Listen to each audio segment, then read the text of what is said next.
Coming up on this episode of Outlook TV, the Vancouver Whitecaps Pride Night.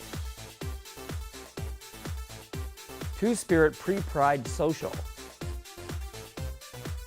The Lady in Red Ball. And much, much more.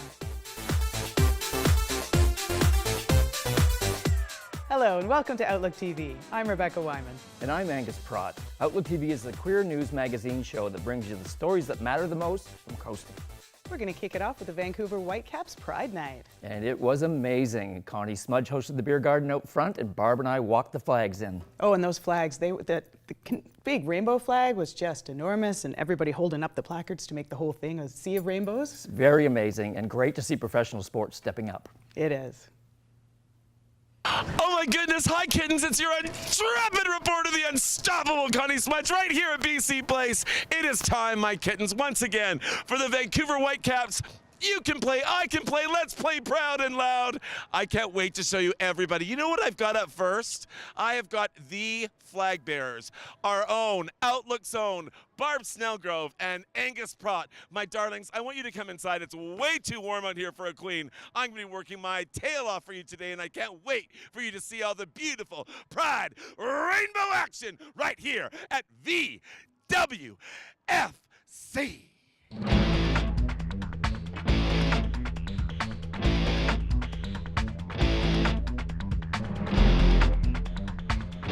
We are the Van City Skate Squad. And what do you bring? We're roller dancers. And you bring the boogie? What are you bringing here today? We're going to be performing. Yeah, we're going to do 2 numbers and shake it a little bit and keep the people happy. I love it. Are you excited? Very. Pride's everything. Yes, exactly.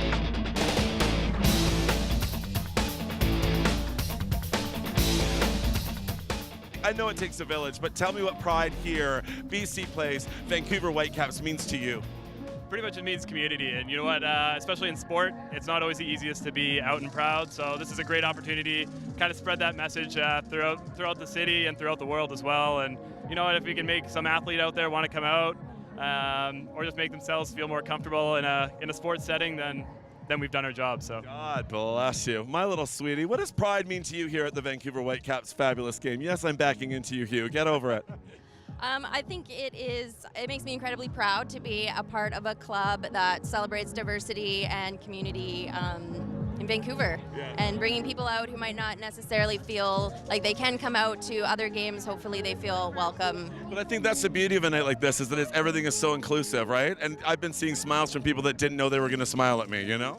Yeah, and hopefully once they see how welcoming they are, they will want to come out again. Fabulous. And Hugh, tell me. For me, it means celebrating inclusivity, and it's important because of something you said, and that was if we can make a difference in one Eastern European soccer player's life, then it's worth it.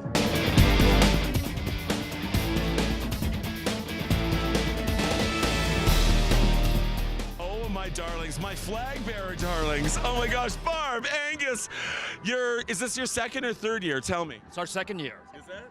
So exciting.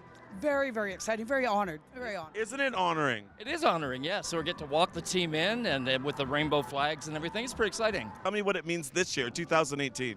Prouder, louder, and always, everywhere in the world, there are still many, many issues that need to be addressed in terms of LGBTQ rights, basic human rights, and the amount of murders that are happening in the trans community is absolutely appalling. So showing diversity and inclusiveness in a great sporting event like this to crowds that might not get to hear about it, this is wonderful. Pride is more important than ever now. I mean, rights are being eroded away. Every time you turn around, there's a politician trying to take rights away that we've worked for years. Yeah. And now they're trying to take it away. So we've got to stay out there and work with our allies and be there and be strong and be visible. I hear you. I've taken a liking this year to saying pride is not a noun or a verb, it's a movement.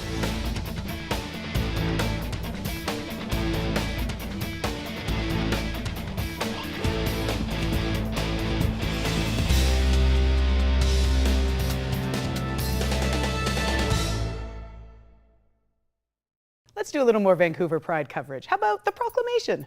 Yes, and Deputy Mayor Tim Stevenson was there to get things started.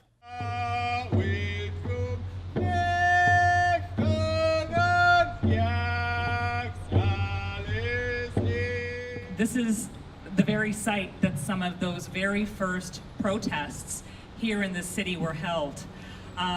Those protests, of course, look very different from how many of us choose to celebrate Pride today.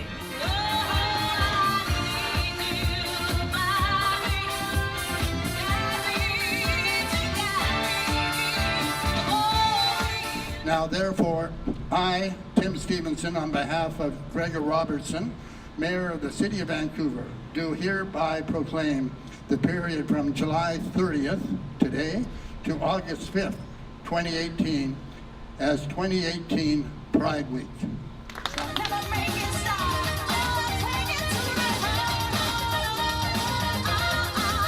When I take that ride in a limo on Sunday, I have in my mind, I'm going to be driving along with a couple of hundred other people.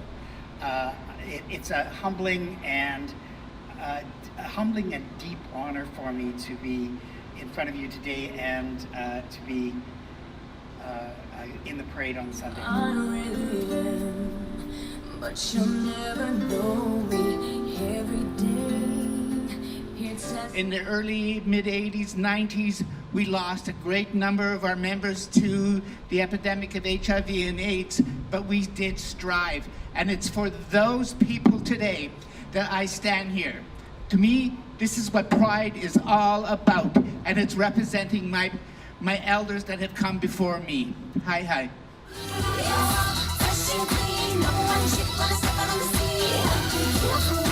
I just feel so honored to be up here to be able to speak on behalf of any trans women or any trans people who are living with HIV or have anything that they feel is very difficult to share in some situations, or even to be able to tell people.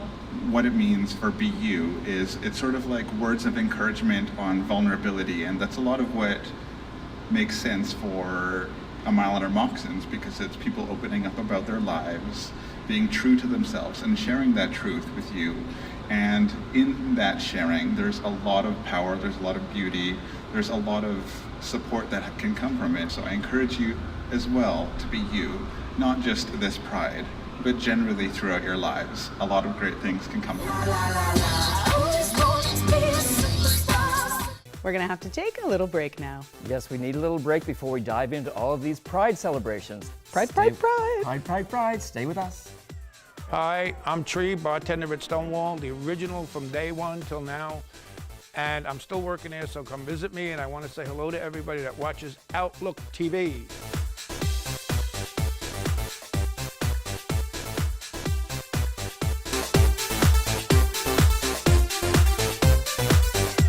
Welcome back. You're watching Outlook TV.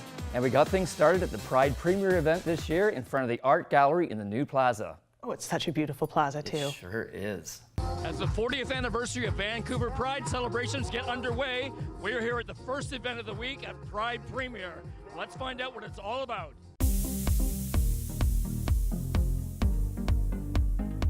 Pride Premier is our 360-degree around the Vancouver Art Gallery party that we're having.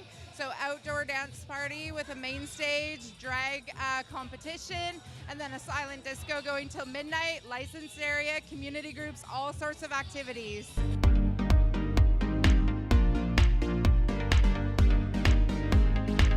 Pride Premier is where it's happening. This is like the big kickoff. I'm loving it.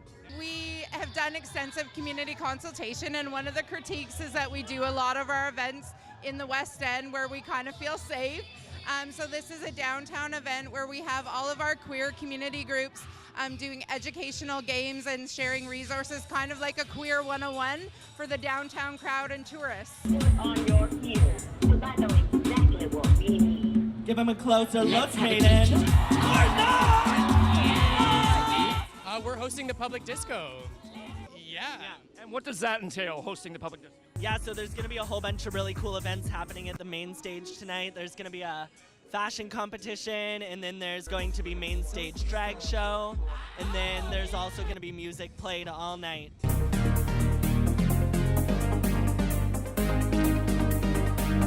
So we're we're unveiling our City of Vancouver public art piece called Strut the Peacock, 12-foot high peacock that tail feathers fan out. It's an actuator-driven mechanism which will push down on like a lever, which will allow the tail feathers to rise. At the same time, it turns a gear which lets cable out, allowing the tail feathers to drop, and the reverse motion pulls it back in. We want to make it look like an albino peacock because, well, it's based on an idea about bisexuality. So I'm a bisexual and my partner is not, and I look like I'm in a heteronormative relationship, so oftentimes a part of my identity disappears. And so the idea came to me about having that piece of you that kind of disappears. So at night it's going to be all lit up and beautiful and colored and lit up so that you get to see the other side of it.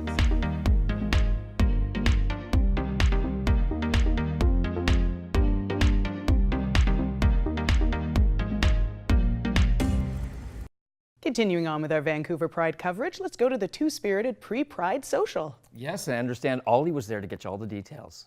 Bet there was Bannock. Pride season is kicking in full force in Vancouver. We are gathered here at the Aboriginal Friendship Center for the first ever Two-Spirit Social.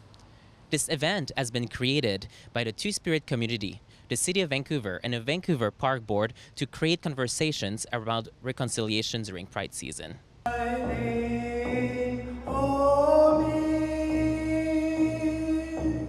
This is the Two-Spirit pre-Pride social put on by the City of Vancouver and the Parks Board.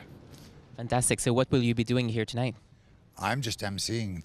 There's a list of speakers, there's a list of events happening, dancers, cultural dancers and singers.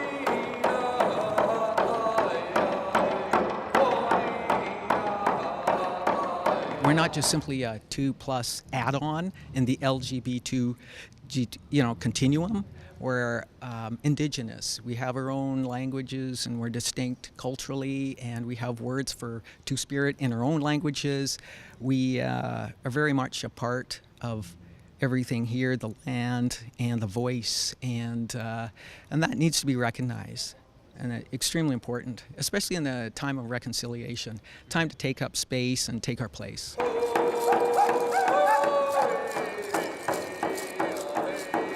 I was very outspoken in elementary school, high schools, and we never had like a gay alliance type of setting. Most cases they just say, oh, go talk to Terry, he might know.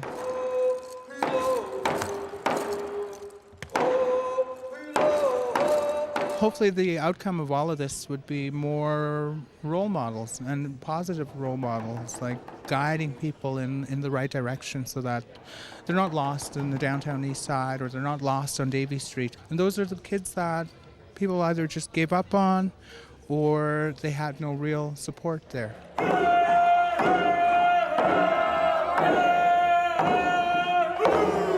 came out in 2004. And I struggled as a gay man. And then probably around 2007, I really learned what Two-Spirit meant. It really means a lot to be able to celebrate us as Two-Spirit people, and also bringing our allies forward to help us celebrate who we are. That really means a lot to have our families here, and a safe and sober space to start off Pride in a really honorable way, in a dignified way. I really appreciate that. Loyal, submissive, thank you.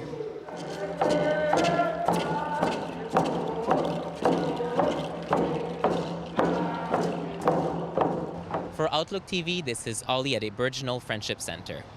Now let's head down to Bellingham, Washington for an out-of-country story. Yes, I understand Sequoia was there, and he was one of the original bartenders at the Stonewall Inn when it all happened back in 1969.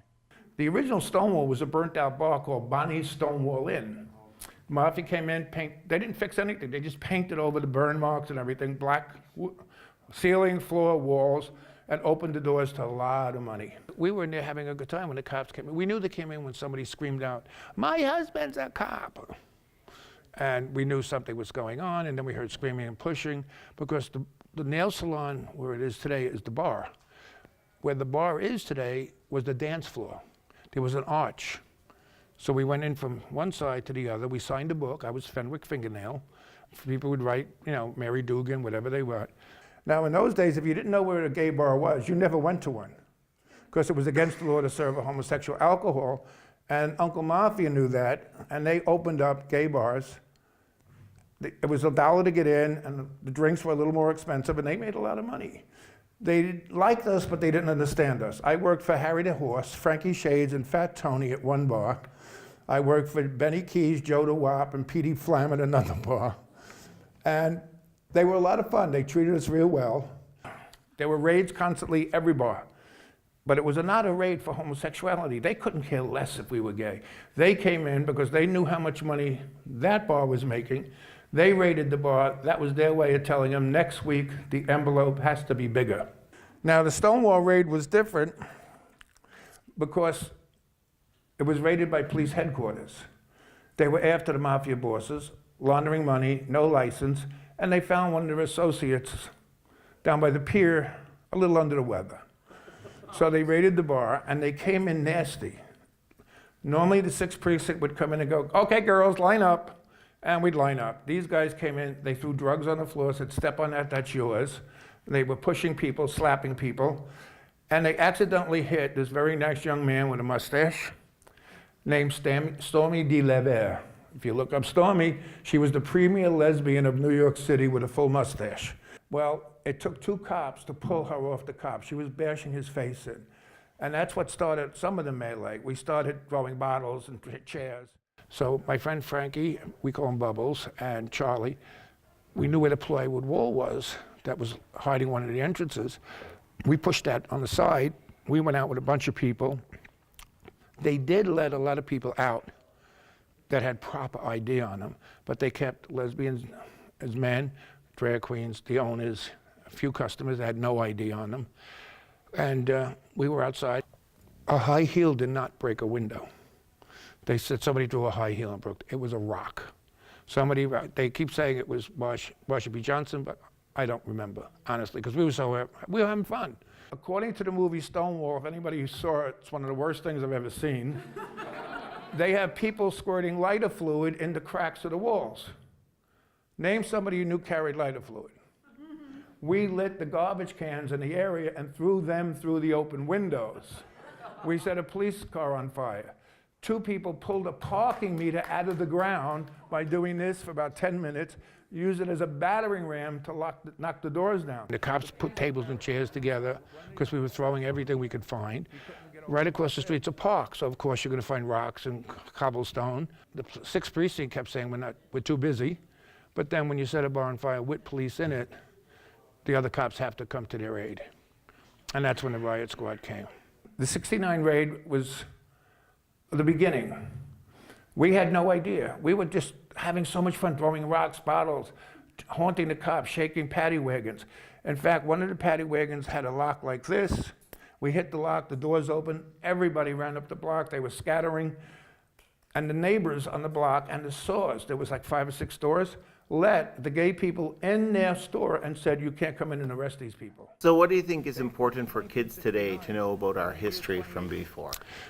That the disco lights and all that music was not there for them. We went to jail for them. We got beat up for them. We got hurt for them. And that's how we got our rights for them, that when eventually they accepted homosexuality, the younger generation didn't have to go what we go through. We have to take another little break now. Stay with us for a historic Vancouver ghost story. Ooh.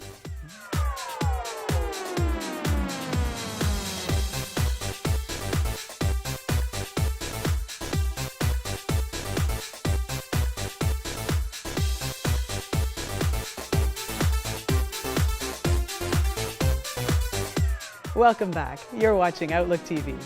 And we're going to the Lady in Red Ball at the Fairmont Hotel, Vancouver, a famous lady who seems to walk the stairs of the 14th floor. Ooh, scary.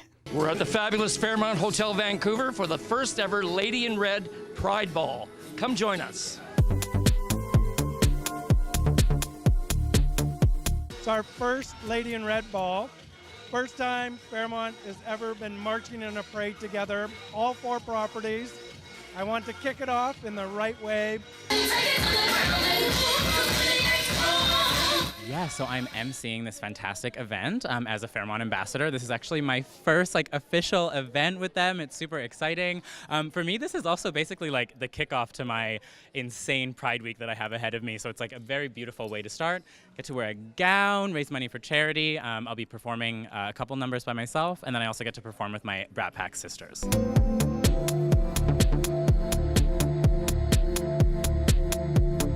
Pretty much almost everything. Right now, the cherry ice cream is incredible.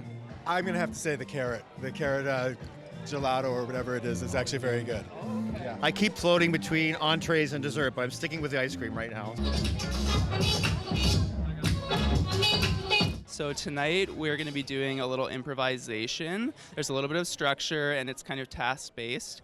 And it's cool because this is our first time dancing for Pride as a company, so it's exciting to be expressing our support and our admiration for the community and for the culture, LGBTI culture, and to be part of the celebration. Who was the lady in red? Well, that's a good story. The lady in red, it's a little bit of a long story, but the short of it is she passed away many, many moons ago. She used to come here in 1939 for big galas. And they say people that pass want to go back to where they're happiest. So we've got the friendliest ghosts ever. I actually have stayed in the hotel once, and I was on the floor that she's most seen on. And in the middle of the night, when I had to go to the washroom, she turned my lights on. So I have firsthand knowledge that she is indeed a friendly ghost.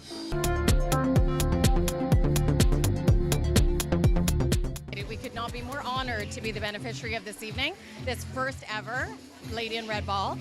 The Dr. Quaid AIDS Foundation needs this kind of donations and organization by companies like Fairmont, because we depend on that for a lot of the food and the real comfort care that we give to our participants every day. So we're a facility here in Vancouver that works with really the most vulnerable of our citizens here in the city. All of them are HIV positive, but oftentimes they suffer from a lot of other issues like mental illness, could be Hep C, other difficult things in their lives, food situations. They might be homeless. So we care for them. We have a day program. We also have a residence. We have 2 floors of hospital care. And we really take care of them holistically, spiritually, mentally, and physically.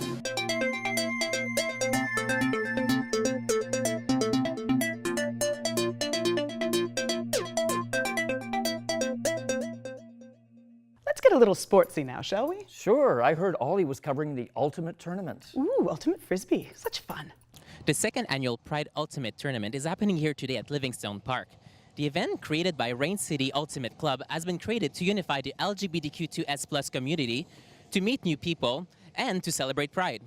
Here are some highlights of the day.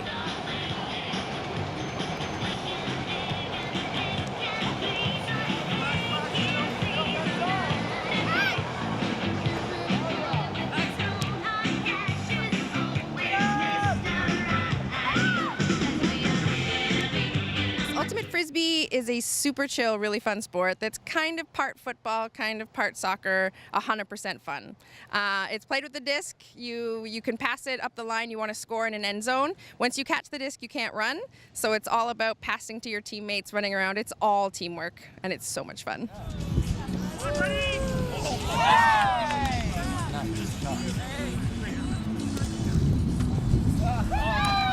So it's significant to have this event during Pride, for me personally, because I love Ultimate, but also because I feel like queer people don't always have the reputation of being super sporty, and we run hard, we play hard, and it's cool to get that representation. Nice. Ultimate Frisbee is a big part of my life, and so is the LGBTQ community, and to put those together just makes a fantastic event.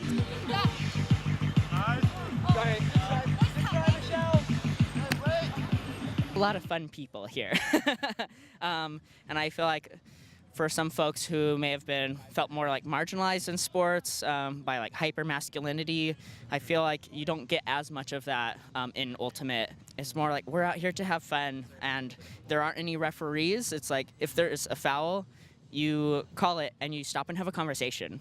I think that's really cool with Ultimate. That's why I would recommend it. Yeah, we're having a big tournament with all the queers, and it's lovely. You know, Pride Week gets very busy, but it's sometimes beyond just like going out at nighttime, but actually what can we do in the daytime to actually build friendships and make new sort of experiences? So. All of our board members here, we're playing on different teams, and then we have people from across Canada. We have people from Toronto, as well as San Francisco and Seattle, as well as people from Vancouver and the greater Vancouver area playing with us today. You know I have to be present, right? Ultimate is a really inclusive sport, so being able to play during Pride, playing with like a whole range of people who maybe don't use she or him. We're not gender matching, so you don't need to feel like you have to choose if you're going to check a male or a female per se. You can check anyone, and it doesn't really matter. For Outlook TV, this is Ollie at Livingstone Park in Vancouver, BC. Unfortunately, that is all the time we have for this episode of Outlook TV, but we will be back very soon. And be sure to follow us on social media, Facebook, Instagram, and Twitter. Yep, all of them. We're on them all. We're everywhere. And come join us as a volunteer. We have lots of fun, and we'd love to have you. We'd love to have you join us. Thanks so much. I'm Rebecca Wyman. I'm Angus Pratt. Stay fabulous, Canada.